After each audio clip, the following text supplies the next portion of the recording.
ಹೇಗಿದ್ದೀರಾ ಎಲ್ಲರೂ? Welcome back again to the channel. ನೀವೆಲ್ಲರೂ ಹುಷಾರಾಗಿದ್ದೀರಾ ಅಂತ ಹೇಳಿ ಭಾವಿಸ್ತೇನೆ.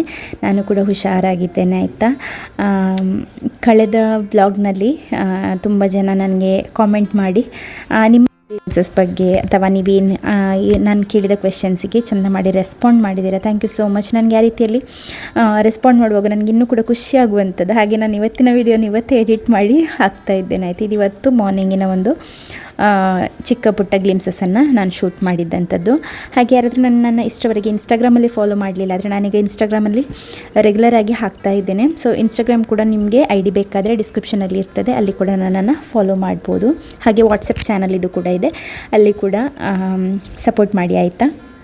ಸೊ ಅಲ್ಲೆಲ್ಲ ಏನು ದುಡ್ಡಿಲ್ಲ, ಏನು ಬರೋದಿಲ್ಲ ಆಯಿತಾ. ಈಗ ಮಾನಿಟೈಸ್ ಆಗಿರುವಂಥದ್ದು ನಂದು ಯೂಟ್ಯೂಬ್ ಮಾತ್ರ. 800 ಚಿಲ್ಲರೆ ಫಾಲೋವರ್ಸ್ ಇದ್ದಾರೆ ಅಷ್ಟೇ ಇನ್ಸ್ಟಾದಲ್ಲಿ. ಹಾಗೆ ಜಸ್ಟ್ ನಾನು ಹೇಳಿದಂಥದ್ದು. ಇವತ್ತು ನಾನು ಅಕ್ಕಿ ಹಿಟ್ಟನ್ನು ಮಾಡಿ ಇಟ್ಟಿದ್ದೆ ಅಲ್ವಾ, ಕಳೆದ ವ್ಲಾಗಲ್ಲಿ ನಾನು ಹೇಳಿದ್ದೆ ನಾನು ಅಕ್ಕಿಯನ್ನು ಪುಡಿ ಮಾಡಿಸಿದ್ದೇನೆ ಅಂತ ಹೇಳಿ. ನೀವು ಯಾರಾದರೂ ಮಾಡಿದ್ದೀರಾದರೆ ಹೇಳಿ ಅಂತ ಹೇಳಿ. ಸೊ ಆ ಒಂದು ಹಿಟ್ಟನ್ನು ಬಳಸಿ ನಾನು ಇವತ್ತಿಂತ ಹಾಕಲಿಲ್ಲ. ಇದಕ್ಕೆ ನಾನು ನಾರ್ಮಲ್ ನಮ್ಮ ಟ್ಯಾಪ್ ವಾಟರ್ ಉಂಟಲ್ಲ, ತಣ್ಣೀರು, ಅದು ಸ್ವಲ್ಪ ಅಕ್ಕಿ ಹಿಟ್ಟು, ತೆಂಗಿನಕಾಯಿ, ಉಪ್ಪು ಮತ್ತು ಸ್ವಲ್ಪ ಸಕ್ಕರೆ ಹಾಕಿದ್ದೇನೆ. ಅಷ್ಟನ್ನು ಹಾಕಿ ಕಡುಬನ್ನು ಮಾಡಿಕೊಂಡಿದ್ದೆ. ನಾವು ಅಂಗಡಿಯಿಂದ ಎಲ್ಲ ಹಿಟ್ಟು ಸಿಗ್ತದೆ ಅಲ್ವ, ರೆಡಿ ತಂದು ಮಾಡುವಂಥದ್ದು, ಸೇಮ್ ಅದೇ ರೀತಿಯಲ್ಲಿ ಇರ್ತದೆ ಆಯಿತಾ ಟೇಸ್ಟ್. ಹಾಗೆ ನಾನಿವತ್ತು ಫಸ್ಟ್ ಟೈಮ್ ರೆಡಿ ಮಾಡಿದಂಥದ್ದು. ನನ್ನ ಕೆಲಸ ಬೇಗ ಆಗಲಿ ಅಂತ ಹೇಳಿ ಕಾಯುವವನು ಇವನೇ ಫಸ್ಟ್ ಜನ. ಮತ್ತು ಯಾರಿಗೂ ಅಷ್ಟೊಂದು ಕೇರ್ ಇಲ್ಲ ನಂದು ಕೆಲಸ ಬೇಗ ಆಗಲಿ ಅಂತ ಹೇಳಿ. ಇವನಿಗೆ ನನ್ನ ಕೆಲಸ ಬೇಗ ಆಗಲೇಬೇಕು. ನಾನು ಎದ್ದ ಕೂಡಲೇ ನನ್ನ ಹಿಂದೆನೇ ಎದ್ದೊಳ್ತಾನೆ. ಅವನು ಇತ್ತೀಚೆಗೆ ಅವನಿಗೆ ಪುನಃ ಅದು ಸ್ಕಿನ್ನಲ್ಲಿ ಸ್ವಲ್ಪ ಎಲ್ಲ ರ್ಯಾಷಸ್ ಉಂಟು, ಹಾಗೆ ಕಾಣ್ತದೆ. ಅವನು ತಿನ್ನೋದೇ ಇಲ್ಲ ಆಯಿತಾ. ನಾನು ಮಾಡೋದು ಬಿಸಾಡೋದು. ಹಾಗೆ ನಾನಿವತ್ತು ಖಾಲಿ ಒಂದೇ ಸ್ಪೂನ್ ಅವನ ಫುಡ್ಡನ್ನು ರೆಡಿ ಮಾಡ್ಕೊಳ್ತಾ ಇದ್ದೇನೆ. ತಿಂದರೆ ತಿನ್ನಲಿ, ಇಲ್ಲಾದರೆ ಬಿಸಾಡು ಅಂತ ಹೇಳಿ ಎಷ್ಟು ರೀತಿದು ಎಷ್ಟು ಒಳ್ಳೊಳ್ಳೆದೆಲ್ಲ ಮಾಡಿಕೊಡ್ತೇನೆ ಗೊತ್ತಾ. ಆದರೆ ಸಹ ತಿನ್ನೋದಿಲ್ಲ. ಹಾಗಾಗಿ ನನಗೆ ಇವಾಗ ಕೊಡಲಿಕ್ಕೆ ಸಹ ನನಗೆ ಇಂಟ್ರೆಸ್ಟ್ ಇಲ್ಲ. ಮತ್ತು ಅವನಿಗೆ ಬೇಡ ಅಂತ ಹೇಳಿ ರಿಜೆಕ್ಟ್ ಮಾಡಿದ ನಂತರ ಫೋರ್ಸ್ ಮಾಡಿ ನನಗೆ ತಿನ್ನಿಸಲಿಕ್ಕೆ ಕೂಡ ಮನಸ್ಸಿಲ್ಲ. ಹಾಗೆ ಇದು ತುಂಬ ದಿನದಿಂದ ಮಾಡಿಲ್ಲದೇ ಇರುವಂಥ ಒಂದು ಪೌಡರ್, ಇದು ಸರಿಯನ್ನು ಮಾಡಿ ಇಟ್ಟಿದ್ದೇನೆ. ಅಷ್ಟಾಗುವಾಗ ನನಗೆ ಇಲ್ಲಿ 20 ಮಿನಿಟ್ಸ್ ನಾನು ಸ್ಟೀಮ್ ಮಾಡ್ತೇನೆ ಆಯಿತಾ. ಕಡುಬು ಅದು ಕೂಡ ರೆಡಿಯಾಗಿದೆ. ಇದರೊಟ್ಟಿಗೆ ಇವತ್ತು ನೆನ್ನೆ ಮಾಡಿದ ಪೋರ್ಕಿದು ಗಸಿ ಇದೆ, ಅದು ಕೂಡ ಇದೆ. ಮತ್ತು ದಾಲ್ ಸಾರು ಕೂಡ ಇದೆ. ಯಾವುದು ಬೇಕಾದ್ರಲ್ಲೇ ತಿನ್ಬೋದು. ನಮಗೆ ಇವತ್ತು ಬ್ರೇಕ್ಫಾಸ್ಟಿಗೆ ಒಬ್ಬರು ಎಕ್ಸ್ಟ್ರಾ ಜನ ಇದ್ದರು, ಹಸ್ಬೆಂಡಿದು ಫ್ರೆಂಡು ಕೂಡ ಇದ್ದರು ಒಬ್ಬರು. ಹಾಗಾಗಿ ಇವತ್ತು 13th ಅಲ್ವಾ, 13th ಮತ್ತು 14th ಇವತ್ತು ನಾಳೆ 2 ದಿನ ಪೆಲಕಾಯಿ ಪರ್ಬ ಆಗ್ತಾ ಉಂಟು. ಜಾಕ್ ಫ್ರೂಟ್ ಫೆಸ್ಟಿವಲ್ ಮಂಗಳೂರಿನ ಸೆಂಟ್ ಸೆಬಾಸ್ಟಿಯನ್ ಆಡಿಟೋರಿಯಮಲ್ಲಿ, ಜುಬ್ಲಿ ಆಡಿಟೋರಿಯಂ ಇದೆಲ್ಲ, ಅದರಲ್ಲಿ ಇನ್ನೂ ಹೋಗಲಿಲ್ಲದವರಿದ್ದರೆ ಹೋಗಿ ಆಯಿತಾ. ಇವತ್ತು ಮತ್ತು ನಾಳೆ ಲಾಸ್ಟ್ ಡೇ ಇರುವಂಥದ್ದು. ಹಾಗೆ ನಮ್ಮ ಸ್ಟಾಲಲ್ಲಿ ಇವತ್ತು ನಾಳೆ 2 ದಿನ ಕೂಡ ನನ್ನ ಸಬ್ಸ್ಕ್ರೈಬರ್ಸಿಗೆ ಸ್ಪೆಷಲ್ ಡಿಸ್ಕೌಂಟ್ ಇದೆ ಅಂತ ಕೂಡ ನಾನು ಹೇಳಿದ್ದೇನೆ. ಹಾಗಾಗಿ ಯಾರಿಗೆಲ್ಲ ಹೋಗಲಿಕ್ಕೆ ಆಗ್ತದೆ ಹೋಗಿ. ನೀವು ನಮ್ಮ ಸ್ಟಾಲ್ ಮಾತ್ರ ಅಲ್ಲ, ಅಲ್ಲಿ ಬೇರೆ ಬೇರೆ ಸ್ಟಾಲ್ ಕೂಡ ಇದೆ ಅಲ್ಲ, ಹಾಗೆ ನಿಮಗೆ ಏನು ಬೇಕು ಅದನ್ನು ಪರ್ಚೇಸ್ ಮಾಡ್ಬೋದು. ಇಲ್ಲಿ ನಾನು ಅಗಾರು ರೀಜೆನ್ಸಿ ಮಲ್ಟಿಕುಕ್ ಕೆಟಲ್ ವಿತ್ ಸ್ಟೀಮರನ್ನು ಇಂಟ್ರೊಡ್ಯೂಸ್ ಮಾಡ್ತಾ ಇದ್ದೇನೆ. ಟೋಟಲ್ ಆಗಿ 1.2 ಲೀಟರ್ ಕೆಪಾಸಿಟಿ ಇರುವಂತಹ ಇದು ಸ್ಟೇನ್ಲೆಸ್ ಸ್ಟೀಲ್ ಇದು ಬೌಲ್ ಆಯಿತಾ. ಇದಕ್ಕೆ ನಾನಿಲ್ಲಿ ಇದನ್ನು ಪವರ್ ಪಾಯಿಂಟಿಗೆ ಇಟ್ಟ ನಂತರ ಇಲ್ಲಿ 1 ಗ್ಲಾಸ್ ನೀರನ್ನು ಹಾಕಿ ಅದರಲ್ಲಿ ಮೊಟ್ಟೆಯನ್ನು ಬೇಯಿಸಲಿಕ್ಕೆ ಇಡ್ತಾ ಇದ್ದೇನೆ. ಅಟ್ ಎ ಟೈಮ್ ನಮಗೆ ಮೊಟ್ಟೆ ಕೂಡ ಬೇಯಿಸ್ಬೋದು. 0.92 ಲೀಟರ್ ಇದು ನಮಗೆ ಸ್ಟೀಮರ್ ಕೂಡ ಅವೈಲೇಬಲ್ ಇದೆ, ಅದರಲ್ಲಿ ಸ್ಟೀಮ್ ಮಾಡ್ಬೋದು. ಈ ರೀತಿ ಒಂದು ಪ್ಲಾಸ್ಟಿಕ್ ಬೌಲ್ ರೀತಿಯಲ್ಲಿದೆ, ಅದು ಕೂಡ BPA ಫ್ರೀ ಪ್ಲಾಸ್ಟಿಕ್ ಆಯಿತಾ. ಅದರಲ್ಲಿ ನಮಗೆ ಕೇಕ್ ಅಂಥದ್ದೇನಾದರೂ ಕೂಡ ಬೇಕ್ ಮಾಡ್ಬೋದು. ಇಲ್ಲಿ ನೋಡ್ಬೋದು ಮೊಟ್ಟೆ ಎಷ್ಟು ಚೆನ್ನಾಗಿ ಬಾಯ್ಲ್ ಆಗಿ ಬಂದಿದೆ ಅಂತ ಹೇಳಿ. ವಿದಿನ್ ಮಿನಿಟ್ಸಲ್ಲಿ ನಮಗೆ ಕುಕ್ಕಿಂಗ್ ಮಾಡಿ ತಗೊಳ್ಬೋದು. ಹಾಸ್ಟೆಲಲ್ಲಿ PGಯಲ್ಲಿ ಇದ್ದೀರಾ ಅಥವಾ ನೀವೇನಾದರೂ ಸ್ಟೂಡೆಂಟ್ಸ್ ಎಲ್ಲ ಆದರೆ ನಿಮಗೆ ಚಿಕ್ಕ ಚಿಕ್ಕ ಮೀಲ್ಸನ್ನೆಲ್ಲ ರೆಡಿ ಮಾಡ್ಕೊಳ್ಳಿಕ್ಕಿದ್ರೆ ಬೆಸ್ಟ್ ಆಪ್ಷನ್ ಆಯಿತಾ ಈ ಒಂದು ಮಲ್ಟಿ ಕುಕ್ ಕೆಟಲ್. ಇದರಲ್ಲಿ ಖಾಲಿ ನಿಮಗೆ ಮೀಲ್ಸ್ ಮಾತ್ರ ಅಲ್ಲ, ಟೀ ಮಾಡ್ಕೊಳ್ಬೋದು, ಕಾಫಿ ಮಾಡ್ಕೊಳ್ಬೋದು, ಸೂಪ್ಸ್ ಏನಾದರೂ ಬೇಕಾದರೆ ಅದು ಮಾಡ್ಕೊಳ್ಬೋದು. ಈ ರೀತಿ ಸ್ಟೀಮ್ ಮಾಡುವಂಥದ್ದು, ಎಗ್ ಬಾಯ್ಲ್ ಮಾಡುವಂಥದ್ದು, ಮ್ಯಾಗಿ ಮಾಡ್ಕೊಳ್ಳುವಂಥದ್ದು, ಇಂಥದ್ದೆಲ್ಲ ಚಿಕ್ಕ ಪುಟ್ಟದು ಮಾಡ್ತಾ ಇದ್ದರೆ ಸ್ಟೂಡೆಂಟ್ಸಿಗೆಲ್ಲ ತುಂಬಾ ಯೂಸ್ಫುಲ್, ಬ್ಯಾಚುಲರ್ಸಿಗೆಲ್ಲ. ನಿಮಗೇನಾದರೂ ಬೇಕಾದರೆ ಲಿಂಕ್ ಡಿಸ್ಕ್ರಿಪ್ಷನ್ ಬಾಕ್ಸ್ನಲ್ಲಿ ಕೊಟ್ಟಿರ್ತೇನೆ, ಅಲ್ಲಿಂದ ಪರ್ಚೇಸ್ ಮಾಡೋದನ್ನು ಮರಿಬೇಡಿ ಆಯಿತಾ. ನಾನು ಇದು ಫಸ್ಟ್ ಟೈಮ್ ಆಯಿತಾ ಈ ರೀತಿಯಲ್ಲಿ ಅಕ್ಕಿಯನ್ನು ಹುಡಿ ಮಾಡಿ ಅದರ ನಂತರ ಅದರಲ್ಲೆಲ್ಲ ಕಡುಬು ಮಾಡೋದು, ತಿಂಡಿಗಳನ್ನೆಲ್ಲ ಮಾಡೋದು. ಮೊನ್ನೆ ಶಾವಿಗೆ ಮಾಡಿದ್ದೆ, ಶಾವಿಗೆ ಒಳ್ಳೆಯದಾಗಿತ್ತು ಆಯಿತಾ. ಅಂದರೆ ತಿನ್ಬೋದು ಮ್ಯಾನೇಜಬಲ್. ಈಗ ಏನೂ ಇಲ್ಲದೇ ಇರುವಂಥ ದಿನ ಅಂದರೆ ಈಗ ಕರೆಂಟ್ ನಮಗೆ ಯಾವಾಗಲೂ ಇರಬೇಕಂತ ಇಲ್ಲ ಅಲ್ಲ. ನಿನ್ನೆ ರಾತ್ರಿ ಹೋದ ಕರೆಂಟ್ ಇವತ್ತು ಬೆಳಿಗ್ಗೆ ಬಂದಂಥದ್ದು. ಹಾಗಾಗಿ ಕರೆಂಟೆಲ್ಲ ಇಲ್ಲದೇ ಇರುವ ಟೈಮ್ನಲ್ಲಿ ಬೆಳಿಗ್ಗೆ ನಾವು ಅಕ್ಕಿ ನೆನೆಯಲಿಕ್ಕೆ ಹಾಕಿದರೂ ಕೂಡ, ಈಗ ನೀರು ದೋಸೆ ಎಲ್ಲ ಮಾಡಲಿಕ್ಕಿದ್ರೆ ಅಕ್ಕಿ ನೆನೆಯಲಿಕ್ಕೆ ಹಾಕಿದರೂ ಕೂಡ ಅದನ್ನು ಕಡಿಲಿಕ್ಕೆ ನಮಗೆ ಕರೆಂಟ್ ಇರೋದಿಲ್ಲ. ಸೊ ಅಂಥ ಟೈಮ್ನಲ್ಲೆಲ್ಲ ಅರ್ಜೆಂಟಿಗೆ ಏನೋ ಒಂದು ಹೊಟ್ಟೆಪಾಡಿಗೆ ಅಂತ ಹೇಳಿ ಮಾಡ್ಕೊಳ್ಳಿಕ್ಕೆ ಆಗ್ತದೆ. ಹಾಗಾಗಿ ನಾನು ಅದನ್ನು ಮಾಡಿಟ್ಕೊಂಡಿರುವಂಥದ್ದು. ಯೂಸ್ ಆಗ್ತದೆ ಅಂತ ಹೇಳಿ ಯೂಸ್ ಆಗ್ತಾ ಇದೆ ಆಯಿತಾ. ಪರವಾಗಿಲ್ಲ, ರುಚಿ ನೋಡಲಿಕ್ಕೆ ಹೋದರೆ ಎಲ್ಲದರಲ್ಲೂ ಆಗೋದಿಲ್ಲ ಅಲ್ಲ, ಹಾಗೆ ಆಗ್ತದೆ, ಪರವಾಗಿಲ್ಲ. ಹೇಗೋ ಒಂದು ಅಂತ ಹೇಳಿ. ಆದರೆ ನಮ್ಮ ಸಿಯೋನಿಗೆ ಇಳಿಯೋದಿಲ್ಲಲ್ಲ, ಹಾಗೆ ಅವನಿಗೆ ಏನು ಮಾಡೋದು ಅಂತ ಹೇಳಿ ನಾನು ಯೋಚನೆ ಮಾಡ್ತಾ ಇದ್ದೆ. ಮತ್ತು ಕಡು ಬಿತ್ತು ಬೆಳಿಗ್ಗೆಯಿಂದ ನಾನು ಇರೋದು. ನಾನು ಫಸ್ಟ್ ಎನಿಸಿದೆ ಇವತ್ತಿನ ವೀಡಿಯೋದಲ್ಲಿ ನಾನು ಬ್ಯಾಕ್ಗ್ರೌಂಡ್ ನಾಯ್ಸನ್ನು ತೆಗೆಯೋದಿಲ್ಲ ಅಂತ, ಅಂದರೆ ಸೌಂಡ್ ಏನಿರ್ತದೆ ಅದು ಹಾಗೇ ಇರಲಿ ಅಂತ ಹೇಳಿ. ಆದರೆ ಇವತ್ತು ಬೆಳಿಗ್ಗೆಯಿಂದ ಬೊಬ್ಬೆ ಅಂತ ಹೇಳಿದರೆ, ಹಸ್ಬೆಂಡ್ ಅಲ್ಲಿ ಸ್ಟಾಲಿಗೆ ಹೋಗ್ಲಿಕ್ಕೆ ಉಂಟಲ್ಲ ಅದರ ಗಡಿಬಿಡಿಯಲ್ಲಿದ್ದಾರೆ.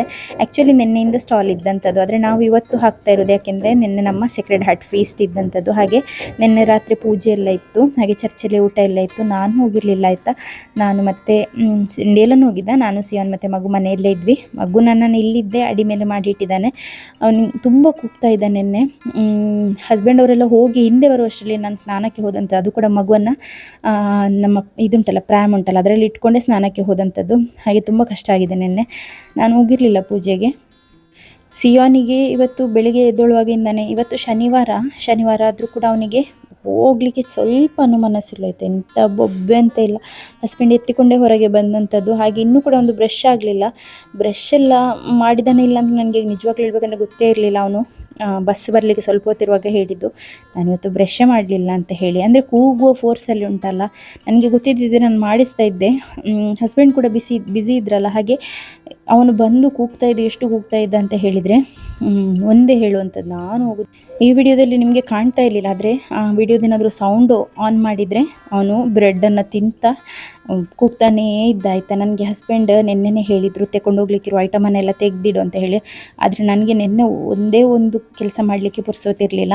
ರಾತ್ರಿವರೆಗೆ ಕೂಡ ಮಗು ತುಂಬ ಕಿರಿಕಿರಿ ಮಾಡಿದ್ದರಿಂದ ನನ್ನ ಪರ್ಸ್ನಲ್ ಕೆಲಸಗಳೇ ನಾನೇ ಒಂದು ಬ್ರಷ್ ಎಲ್ಲ ಮಾಡಿ ಮಲಗಲಿಕ್ಕೆ ನನಗೇನೆ ತುಂಬ ಟೈಮ್ ಹಿಡಿದಿದೆ. ಹಾಗಾಗಿ ಇಂಥದ್ದು ನಾನು ತೆಗೆದಿಟ್ಟಿರಲಿಲ್ಲ. ಬೆಳಿಗ್ಗೆ ಬೇಗ ಎದ್ದೊಳ್ತೇನೆ ಅಂತ ಹೇಳಿ ಹಸ್ಬೆಂಡ್ ಹತ್ರ ನಾನು ಹೇಳಿದ್ದೆ, ಬೆಳಿಗ್ಗೆ ಬೇಗ ಎದ್ದೊಳ್ಳುವಾಗ ನನಗೆ ಎಬ್ಬಿಸಿ ಅಂತ. ಅವರೊಮ್ಮೆ 5:15ಗೆ ಎದ್ದೊಳ್ತಾರೆ. ಹಾಗೆ 5:15ಗೆ ಎದ್ದೊಳ್ಳುವಾಗ ನನ್ನನ್ನು ಎಬ್ಬಿಸಿ ಅಂತ ಹೇಳಿದ್ದೆ. ಅವ್ರು 6 ಗಂಟೆ ಆಗುವಾಗ ನನಗೆ ಎಬ್ಬಿಸಿದ್ರು ಹೇಳಿದ ಹಾಗೆಯೇ.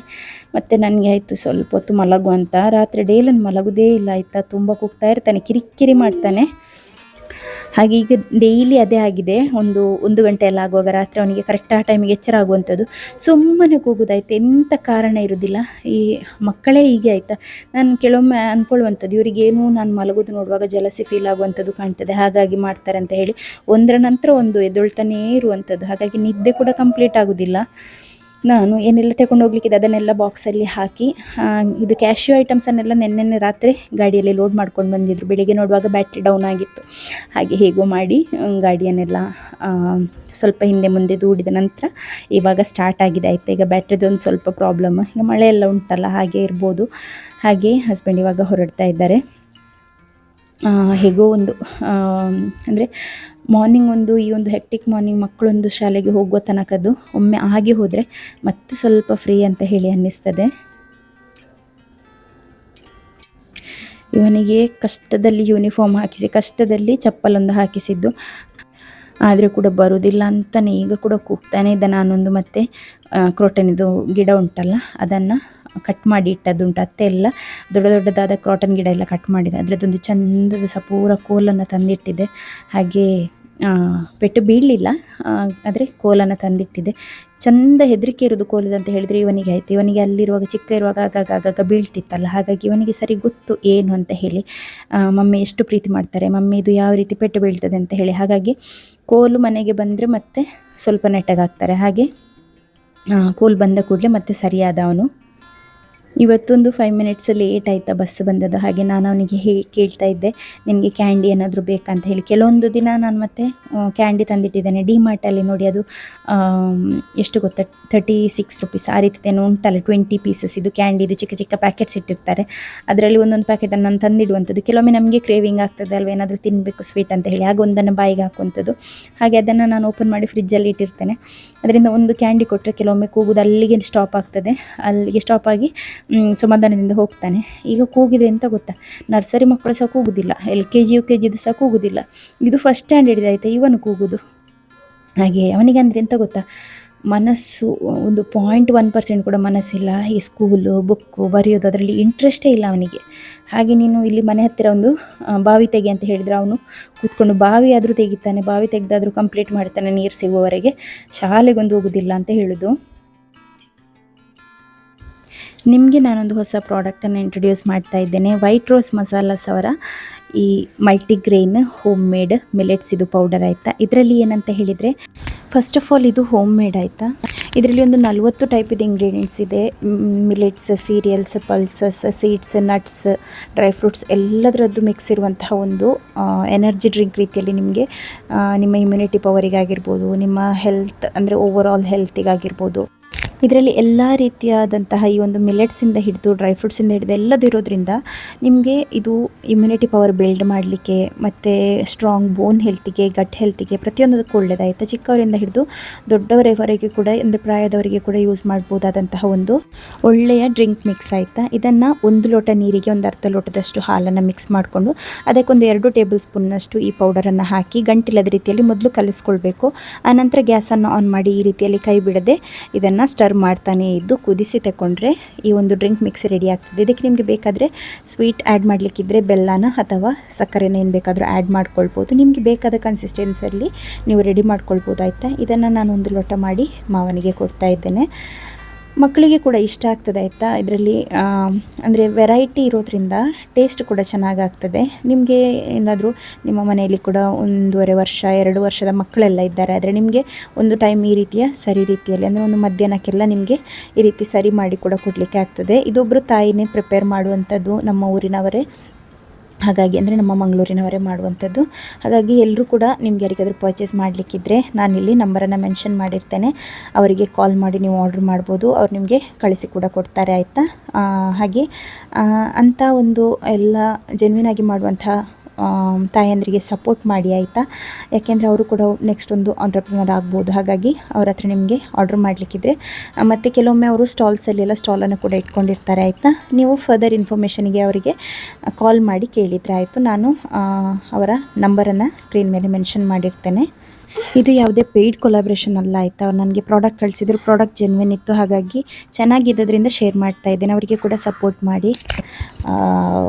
ಮಾವ ಇಲ್ಲಿ ಮಾತ್ರೆನೆಲ್ಲ ತಗೊಳ್ತಾ ಇದ್ದರು. ಡೇಲನ್ ಕೂಡ ಬಂದಿದ್ದ.